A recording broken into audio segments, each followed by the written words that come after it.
Magandang araw mga ginigiliw kong tagapakinig.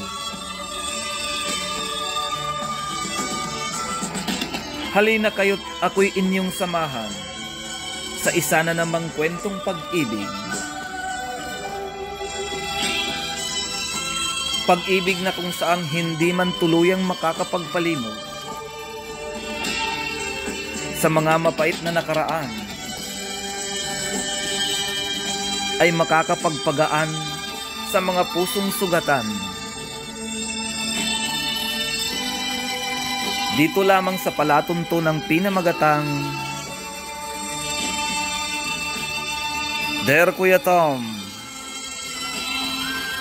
Liham Kasaysayan.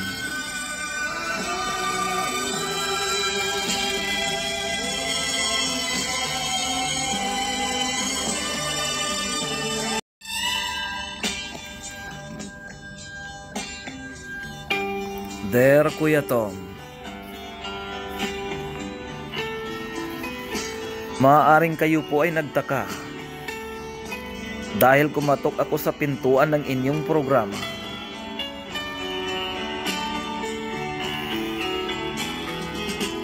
Nung una ko palang mapanood ang inyong mga binabasang kwento, ay nagka-interes na ako.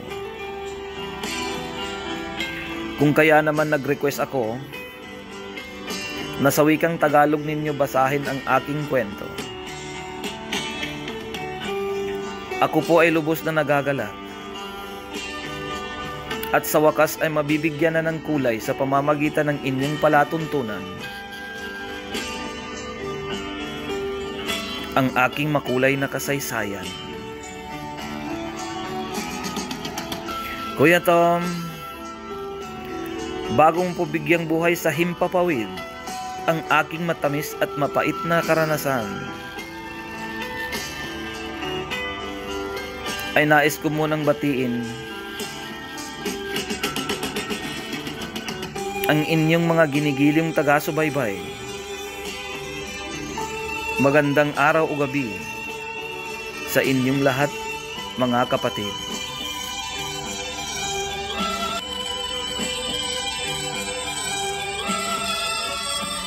Kuya Tom, sa isang bayan sa Mindanao, kung saan ang mga tanawin ay nakakabusog at di nakakasawang pagmasdan, ang mga berdeng bulubundukin at mga matitingkad na kulay ng mga bulaklak, mga halaman na nagbibigay buhay at aliw sa mga pusong tigang at tigib ng kalungkutan.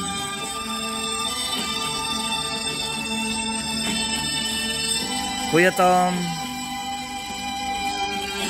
pinili kong maglakbay at magnegosyo sa iba't ibang panig ng Pilipinas para muli kong maiahon ang puso kong unti-unting nilulunod ng mapait na nakaraan. Kuya Tom, sa isang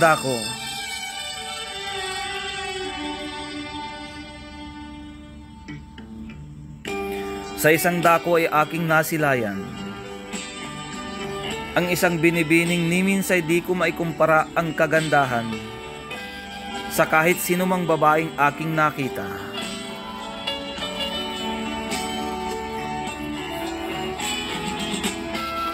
Itago niyo na lamang po siya sa pangalang si Marikit.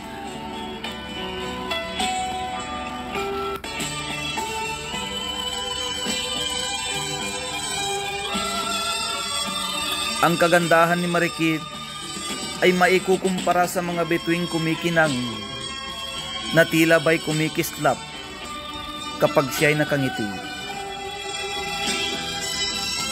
At ang kanyang mukha ay para bang buwan na maningning.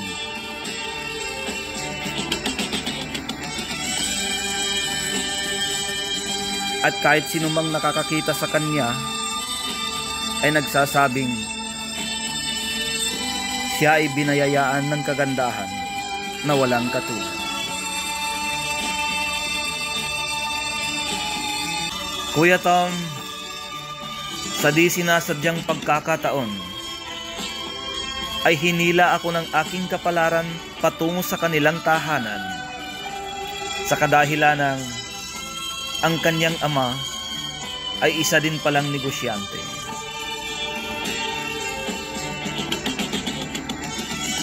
Sa mga sandaling iyon ay labis ang aking pagkagalak nang sinabi ng kanyang ama na ang magiging tagapamahala sa kanilang negosyo ay si Marikit.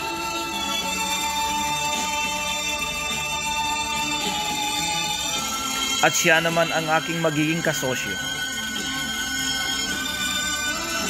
Di ko maipaliwanag ang aking nararamdaman. At naghalo ang kaba at tuwa.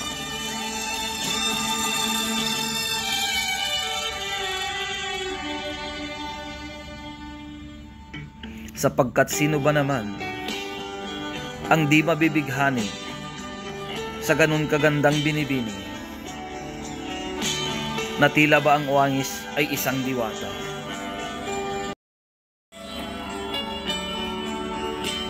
Sa kalaunan, Kuya Tom, ay maganda naman ang takbo ng aming negosyo. Ako ang supplier at sila naman ang buyer. Madalas kaming magkita ni Marikit.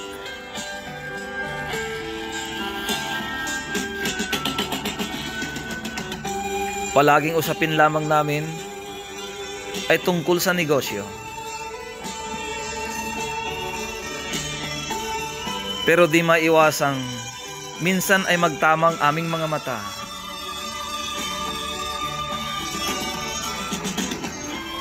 Ako'y napapatingin ng matagal sapagkat di ko maibsan ang isang pagtingin na hindi ko maikubli.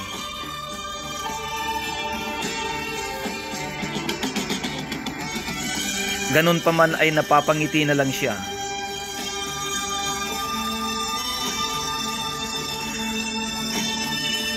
At sabay tanong sa akin,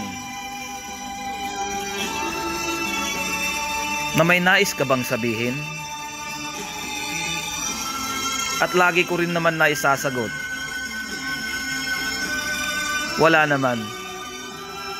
Ako'y napapatingin lang sa mukha ng isang diwata. At tuluyan na lang siyang tatahimik at magsiseryoso.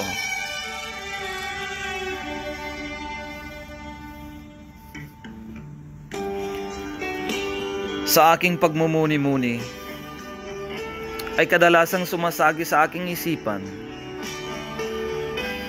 na imposibleng mapaibig ko si Marikit sapagkat isa siyang Muslim at ako'y isang Kristiyano.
ay pag-aralan mo muna kung sino at ano ako.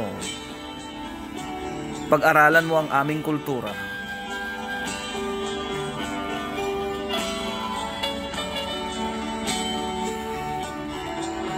Sa mga nasambit na yun ni Marikit, ay di ko lubos maisip na diretso pala siya magsalita.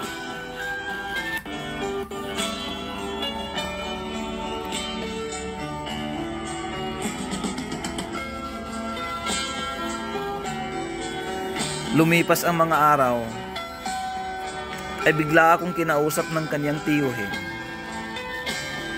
Pinangaralan niya ako sa kultura at relihiyon ng Islam. Doon ko napagtanto na ang aking paniniwala ay hindi rin pala malayo sa kanilang relihiyon. Tulad lang pala iyon ng isang coin na magkaiba ng mukha pero iisa din.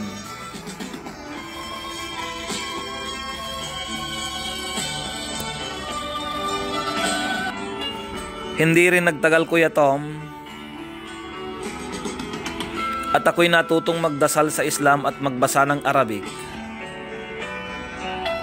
Ganap na rin akong Muslim. Bagaman ako'y isang ganap ng Muslim, Kuya Tom, ay wala pa rin akong lakas ng loob na magtapat ng pag-ibig kay Marikit. Sapagkat ayaw kong isipin nila na kaya ako yumakap sa Islam ay dahil sa nararamdaman ko kay Marikit.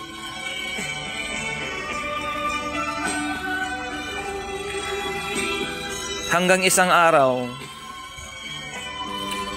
ay kinausap na naman akong muli ng kaniyang tiyuhin. At ang sabi niya sa akin, alam mo kapatid, ako man ay batid kong malinis ang hangarin mo sa aking pamangkin. Alam kong gusto mo siya at bagay kayong dalawa.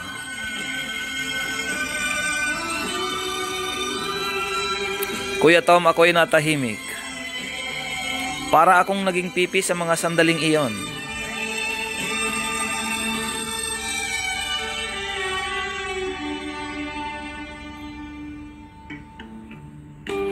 Di naman din nagsalita ang kanyang tiyuhin at agad ding lumisan.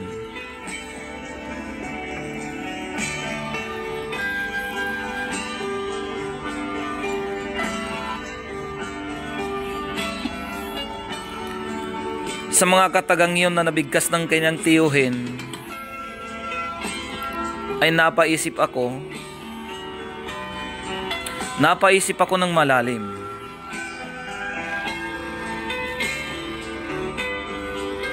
Kinabukasan ay pauwi na ako ng Maynila. Pauwi na ako ng Maynila nang dahil na rin sa negosyo. Nagpaalam ako ng maayos sa kanila. At pabirong sinabi ni Marikit na gusto niyang sumama sa Maynila.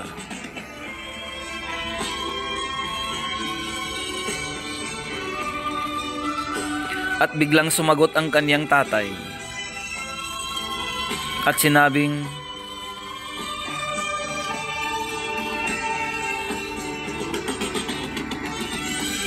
Marikit, huwag ka nga magbiro ng ganyan. Kasi hindi bagay sa katulad mo. Hindi bagay sa katulad mong babae na magbiro sa isang binata.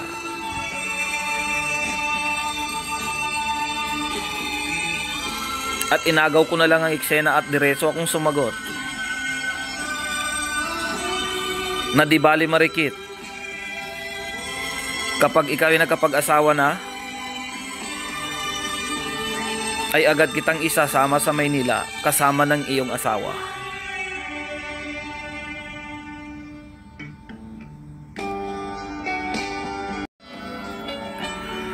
Kuya Tom,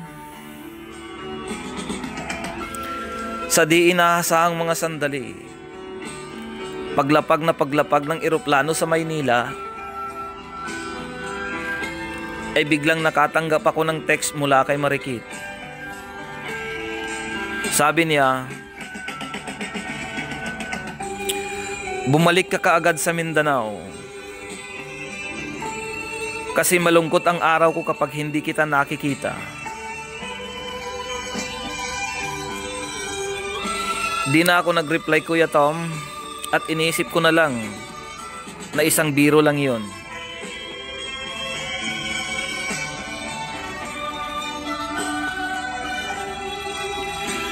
Kuya Tom, pagbalik ko ng Mindanao, ay naglakas loob na akong magtapat ng pag-ibig kay Marikit.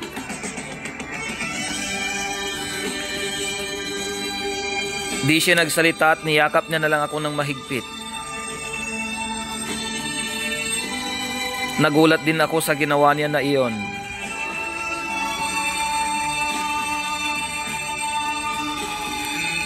Hanggang sa umabot na nga ang punto na kami ay nagkakaunawaan na.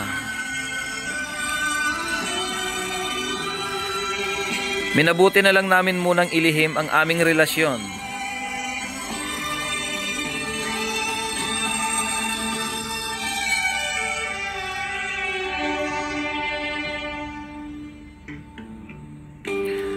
Kumukuha pa kami ng tamang tiempo at panahon dahil hindi madaling sitwasyon ang aming haharapin, sapagkat ang angkan ni Marikit ay napapabilang sa mga maharlikang pamilya sa Mindanao. Sa makatuwid, si Marikit ay isang prinsesa.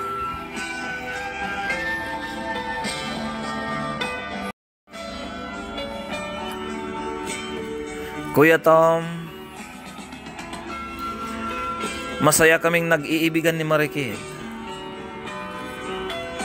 At kasabay din nun ang mga makukulay na pangarap at respeto sa bawat isa.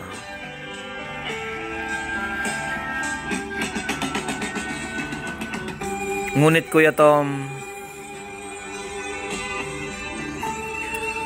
totoo nga pala ang kasabihan na ang bawat kasiyahan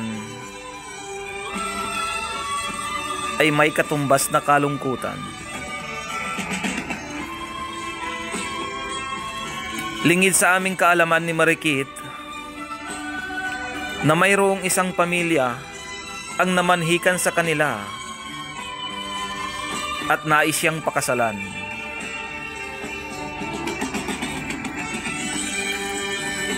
Kuya Tom, labis-labis ang aking pagkabalisa.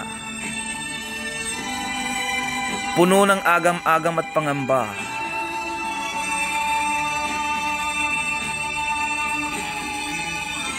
Halos di na ako makatulog sa pag-aalala.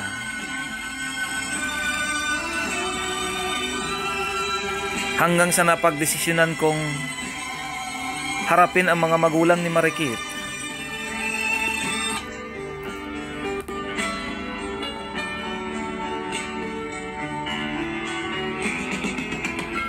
Ako ay nagdasal ng taimtim, lulan ng mga dalangin ko, na sana ay magiging maayos ang lahat at matanggap ako ng pamilya ni Marikit.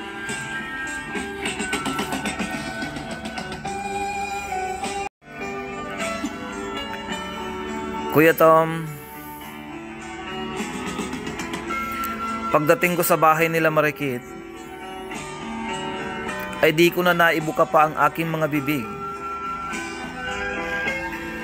sapagkat lingid sa aking kaalaman at di ko na pagtanto na alam na pala ng pamilya ni Marikit ang aming relasyon.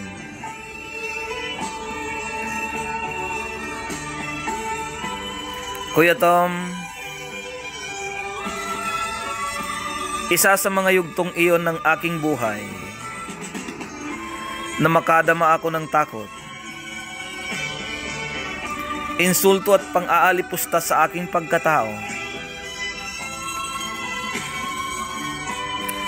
Kumuha ng baril ang ama ni Marikit, Kuya Tom.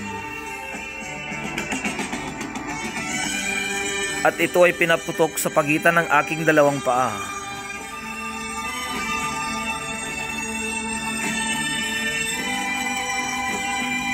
Nanginig na lang ako at natakot. Di ko rin namalaya na tumutulo na pala ang aking mga luha.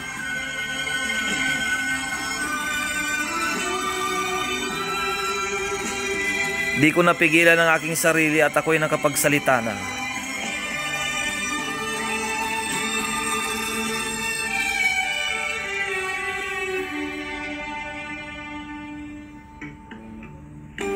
Ang sabi ko, kung ang kamatayan ko ang magsasalba sa kahihiyan ng pamilya ninyo, ay malugod ko po itong tatanggapin. Pero ang tanging hiling ko lang sa inyo ay unawain ninyo ang aking panig.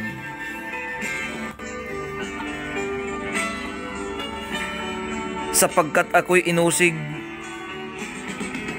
nang wala pang kapaliwanagan mula sa aking sarili.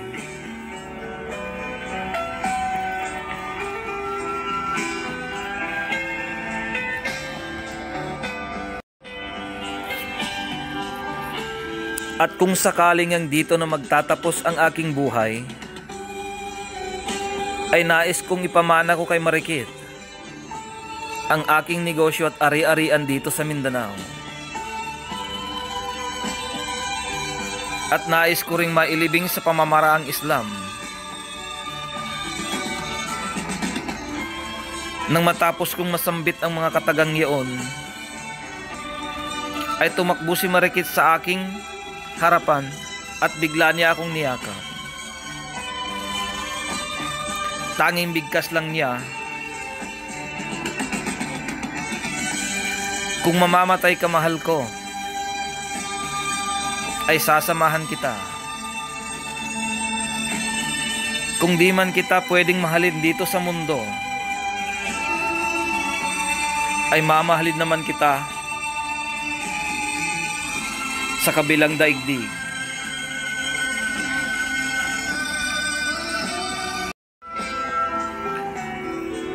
Kuya Tom, di na ako nakapagsalita pang muli.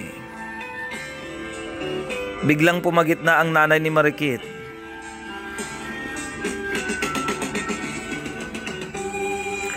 At ang mahigpit naming yakap ay tuluyan ng nagwakas. Wala akong magawa kundi Tom sapagkat ako ay isang dayo lamang sa kanilang lugar.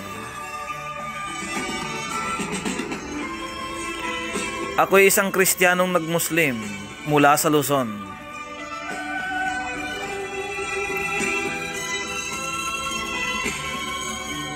Sinabi ng tatay ni Marikit sa akin, Kuya Tom, na umalis na ako at wag nang muling magpakita. Ako ay labis na nasaktan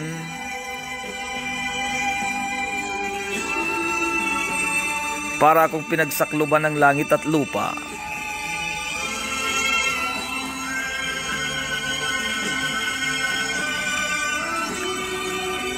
Sa mga nangyaring iyon, ang mga mata ko'y di mapigilang lumuha.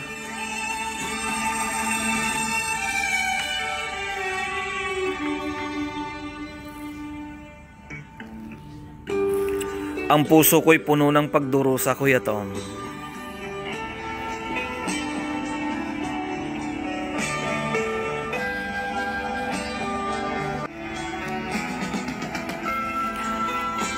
Nung ako'y makauwi na, Kuya Tom, ako'y nagtaka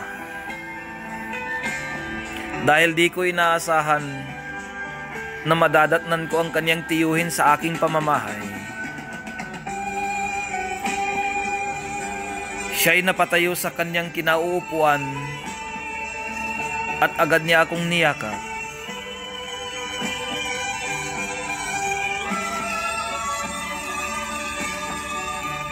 Alam niya ang lahat ng nangyari. Pinayuhan niya akong kumalma muna. Huwag magpadala sa bugso ng damdamin at mararapat ay pag-isipang mabuti ang mga susunod na gagawin. Kuya Tom, sinunod ko naman ang mga payo niya. Pero makalipas ang 2 araw,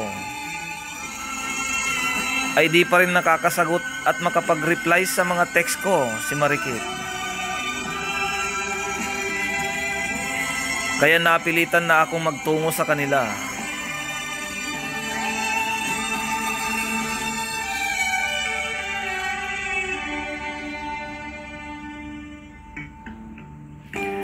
Kuya Tom, di pa ako nakakababa sa sasakyan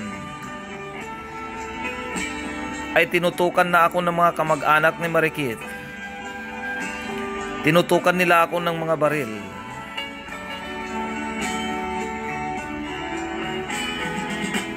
At sabay hatak sa akin papasok sa kanilang bahay.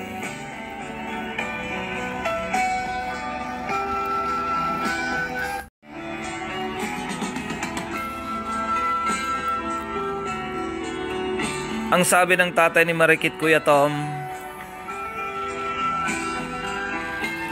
ibalik mo ang anak ko, kundi ito na lang ang huling araw mo dito sa lupa. Di ako nakapagsalita, Kuya Tom, at ako'y biglang nagtaka. Di ko alam ang aking isasagot.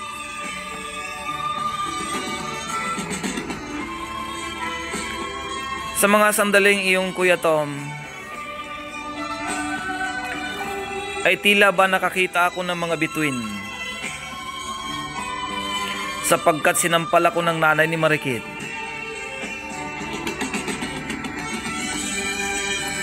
Sa nangyaring iyon, Kuya Tom,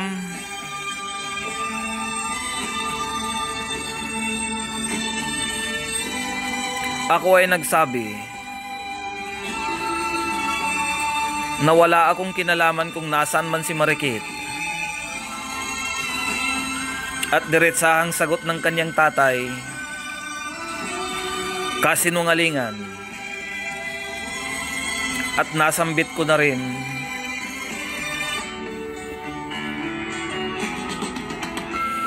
nasumpain nawa ng Panginoon ang nagsisinungaling. Sa makatwid, ako ay naparito lamang para ako'y magpahalam at humingi ng tawad, sapagkat ako'y aalis na pauwing Maynila. Katunayan nito ay dala ko ang mga dokumentong tanda na ibibigay o ipapamana ko na kay Marikit ang mga negosyo ko at ari-arian dito sa Mindanao.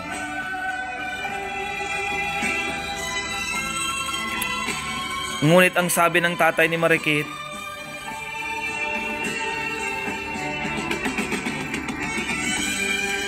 kahapon pa nawawala si Marikit. Ngayong wala dito si Marikit, ang pangunahing salarin ay ikaw. Di ka pwedeng umalis dito sa bahay dahil alam naming kasabwat ka sa pagkawala ni Marikit.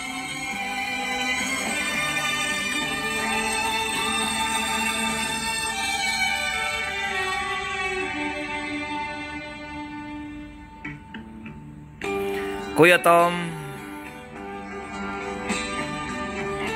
naghalong pangamba at malalim na palaisipan Malalim na palaisipan sa akin kung nasaan nga nagpunta si Marikit.